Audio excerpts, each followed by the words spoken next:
into the bathroom, he hated everything. He also told me he felt really weird in the house. Not because he just moved in and he was homesick from his old house, but just something was off. Noah said that same day, as he was helping his dad move some things into his parents' new room, he told me it felt like someone had already stepped foot into the room that they were in. You know when someone passes by you and you can smell their scent? That's what it was like to Noah. It was like someone was there a few seconds before them and then somehow disappeared. Hello transformation, welcome back to my channel. In today's video we're going to do a reaction to TikTokers spooky scary stories.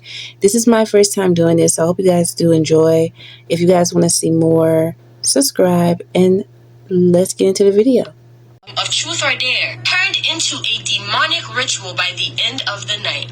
Someone almost got sold for R5,000. I don't know how to say South African money. I am back with another spooky story. You guessed it, this is yet another submission from South Africa. We're gonna call the person who submitted the story Mel. And Mel says that this happened to her boy best friend. Until this day, it still creeps her out. It was Friday night and they were all chilling at his uncle's house. Mel's best friend's uncle. They decided to play a casual game of truth or dare with his cousin. We're gonna call the cousin Mikey. At some point, the cousin invited one of his female friends over. And now here's the thing. Mikey's friend was openly satanic. He eventually arrived and the vibe was fun. At first. Mini party vibes, music playing, everything seemed cool in that moment. But then Mikey's friend dared them to play this spooky game. She told them that they were going to summon a demon. And everybody there all said no immediately. And she looked at everybody dead serious and said, if you don't do this dare, I'll make you all do the nasty, forcibly. And everybody there was shook. What? A threat? Obviously, nobody wanted to go through that, so they all felt cornered. Now, they knew that this girl had the ability to make them do this because, again, the whole openly satanic thing. So they all decided to participate anyway. Maybe nothing will come from this. So the girl pulls out 5 black candles and started drawing a strange symbol on the floor. She placed the candles at each corner of the diagram, with one right in the center. Then she started chanting, saying these strange, dark words. Out of nowhere, they all felt this cold breeze just sweep through the room. And mind you, no windows were even open. Now, both Mel and her best friend had matching cross necklaces, and suddenly they felt this burning heat on their necks. Their necklaces were hot, and the necklaces were searing into their skin. It was so bad that they both quickly took off the necklaces and stuffed them in their pockets. Next thing Mel knows, she blacked out. When she woke up, it was already the next afternoon. Something was off with her best friend. It was acting weird, distant, quiet, and cold. Mel says that same satanic girl showed up again, and she asked to take him for a walk. Without thinking anything of it, they let him go. And later they would find out the real reason for that walk. Come to find out, she was trying to sell him for $5,000. R5,000, however much that is. But the girl led her best friend to this man this is a graphic, so I have to figure out a way to say this without getting this video taken down. The man was supposed to, and he wasn't supposed to have a tongue or a neck by the time the man was done. However, Mel's best friend fought back with everything he had in him. And somehow, by the grace of God, he managed to escape.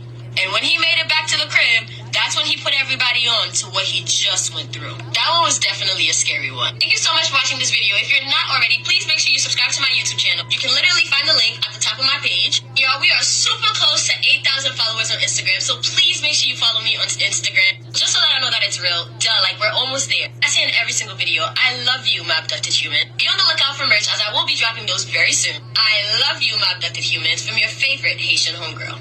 Scary story time while I reactivate this slime. Oh my gosh. I get my money's worth, so get yours. Yeah. Just looks like I put a whole bunch of glue all over the table, bro. Ghost in the backyard edition. Like, So this happened when I was in elementary school. I was definitely a little kid, and I remember I was in my room at the time, and I was doing something with my sisters. I cannot remember, but I was at my dad's house, and I remember that room always gave me the heebie-jeebies at nighttime because it was just creepy. I don't know, but I loved being in it in the daytime because of the windows, right? The way this room was kind of set up was that I can see kind of half of the front yard and then the backyard, right? I can see that. Now, I remember minding my business with my siblings and then seeing a man walking walking along the sidewalks in front of the house. Now, this man kind of had his head down and he looked like he was minding his business. So I'm not thinking it's a big deal. Time goes on, my sisters go to their room, and I completely forgot that this man walked by, right? I'm chilling next to my window, and the next thing you know, I see this same man that I seen earlier in my backyard walking around my dad's garden just like in circles. He did like 2 or 3 times.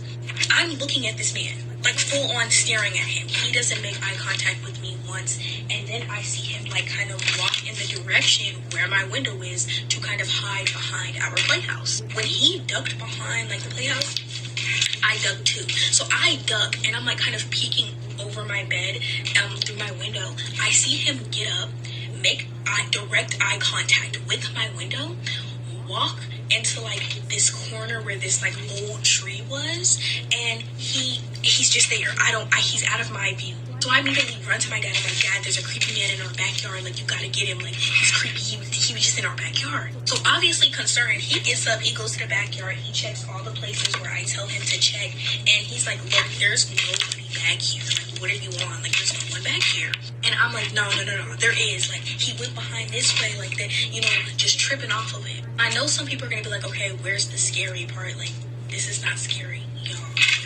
To describe my old house and its backyard, we had this huge fence that like you couldn't climb up unless you had some type of assistance. You needed assistance to climb this wall. So everybody's looking at me like I'm crazy because what are you talking about? Like, there's nobody back here. And I'm just trying to like explain myself, like, I promise I'm not crazy. Like, I'm not making this up. I almost said they didn't believe me, but I feel like they definitely thought I was tripping. I remember in that same night, I seen this man standing by my bay window, and I was terrified, and I hardly ever slept in that room again.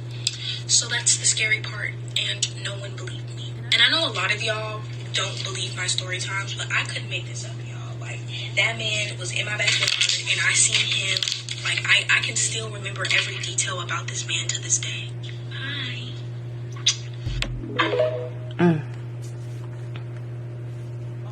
New fear unlocked. If you have an attic, there could be someone secretly living up there as you're watching this video and you wouldn't even know. One of my followers named Noah sent me this really crazy story through my Instagram DMs about how him and his parents found someone secretly living in their house attic. Noah told me this happened 3 years ago when they moved into their new house. His family moved from Jersey to Georgia due to his dad finding a way better paying job down there. Noah told me he wasn't excited at all to move. And maybe this was his parents' karma for not listening to him. He told me he desperately wanted to stay in Jersey because if he moved to Georgia, he would basically have to restart his life and make new friends in a state that he was unfamiliar with. His parents honestly didn't care, and soon after they broke the news to him that they were moving, a few days later, there was a moving truck in their front yard. Noah told me the day they moved in, the sky was gloomy and dark. The vibes just weren't there. He remembers walking into the house and it smelled like rotten eggs mixed with spoiled milk. Apparently, it was because they didn't clean out the vents. Noah told me he hated everything about this house, to his room, to the living room, to the kitchen, to the bathroom. He hated everything. He also told me he felt really weird in the house. Not because he just moved in and he was homesick from his old house, but just something was off. Noah said that same day, as he was helping his dad move some things into his parents' new room, he told me it felt like someone had already stepped foot into the room that they were in. You know when someone passes by you and you can smell their scent? That's what it was like to Noah. It was like someone was there a few seconds before them and then somehow disappeared. It was a strange feeling. Noah told me that feeling never went away, and in the span of 3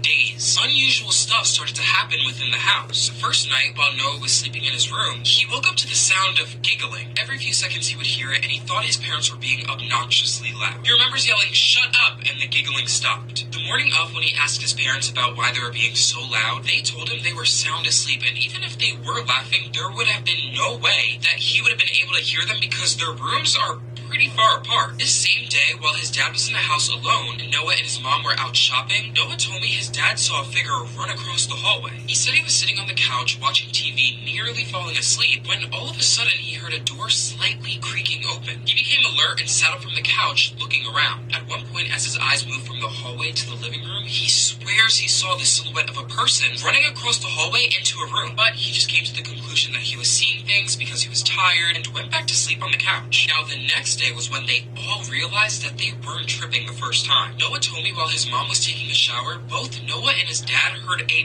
blood-curdling scream coming from the bathroom. When they busted down the door, Noah told me his mom was hyperventilating, pointing at the ceiling. She told them when she was scrubbing her body down, at one point she looked up at the ceiling and noticed something strange. A little tiny light beamed on her that went from green to red and then disappeared. Trying not to freak out, she kept her eye on the spot of the ceiling, walked out, turned the bathroom light off, and grabbed her phone. When she stepped back into the shower, she turned her phone flashlight on and quickly shined it at the area where she said she saw an eyeball. So she knew it was an eye because she could see the iris and whites around it. And when she shined her flashlight, the eye blinked and it backed up, and she heard someone go, "Ah!" In that moment, she knew someone was watching her and she screamed. Fast forward, Noah told me both him and his dad went up to the attic with a baseball bat ready to attack while his mom called the police. Noah told me up in the attic it smelled rotten from before. There were trash bags everywhere, empty food containers, blankets, and as they got closer to where the man was hiding, he popped up and told them not to attack. Noah told me he was an older man, had no front teeth, was a little bit on the skinnier side, and had marks all over his face. They brought the guy downstairs, and come to find out, this man had been living in their house, or squatting, as they would say, literally way before they moved in. Every morning or afternoon when they weren't home, he would leave the attic, go downstairs to where their fridge is, take food, and hurry back up in the attic without them knowing. When the police arrived, they told him that he was a squatter and that squatters can be dangerous. Most cases involve them attacking anyone that comes near them, so this was a rare incident of that not happening. The police also told him that when squatters find houses like this, they usually go back and tell others that it's safe to stay in. The man was arrested, and moving forward, Noah and his family all slept in a hotel. Noah told me his dad informed the local news station, and they were able to get coverage about this incident, which ended up getting the whole town involved, and they helped them get a new place. Fast forward to today, Noah told me everything is fine, and he's actually having the most fun time in Georgia. They moved to a much bigger house in a really safe neighborhood, and now his parents always warn and share their story to new house owners about people that could possibly be living in their house, and they won't even know it until it's too late. Wow. What's the creepiest experience you ever had in your life, and why you still think about it? Okay, so the creepiest thing that happened to me was years ago. I was living in Georgia with my mom, and I used to smoke a lot of weed then. So this particular day, I was like super fucking hot, to the point that, you know, that high that you gotta lay down. Like, it's like the high that you like, take a nap, bitch, or you gonna die. Like, I'm dying. So my mother was at the head of her bed. It was a window over her bed, and I was laying at the bottom of the bed. So she was like laying at the head of the bed watching TV, and I'm laying like at the bottom of the bed, and I'm facing the window. So I'm just laying there, and it's like that. We like chit chatting a little bit, but it was that high that like I could not keep my eyes open, and I'm just like dozing off and like so high. I felt so good, and then I look up and I see two nuns coming by, but they didn't have black and white on it. White instead of black and white. I was freaked out. I told my mother, I was like, Mom, guys, the craziest thing about that was they wasn't walking by or coming towards. They was literally like floating by. They was side by side. So if I'm laying down and I'm looking at them, they was like just passing by me, like the window. And they was, I don't even know how to explain it. That's how I know it was ghosts, because it was like, they was side by side each other, and they had off-white, and then the rest of it was cream, like a darker color cream. And the crazy thing about that story is my mom had just like almost died. Like, I mean, she had the worst aneurysm that anyone, we don't even know how she alive. She had several brain surgeries. She has a metal plate in her head to this day, and short-term memory loss. And she made it through, but we have several family members that passed, and I'm sure that was like the angel. They was walking, they was watching her, like keeping her safe, obviously. Yeah. Wow, that was very insane. I was kind of like shocked. Like, each storyteller was telling their stories. All I have to say, you have to stay prayed up.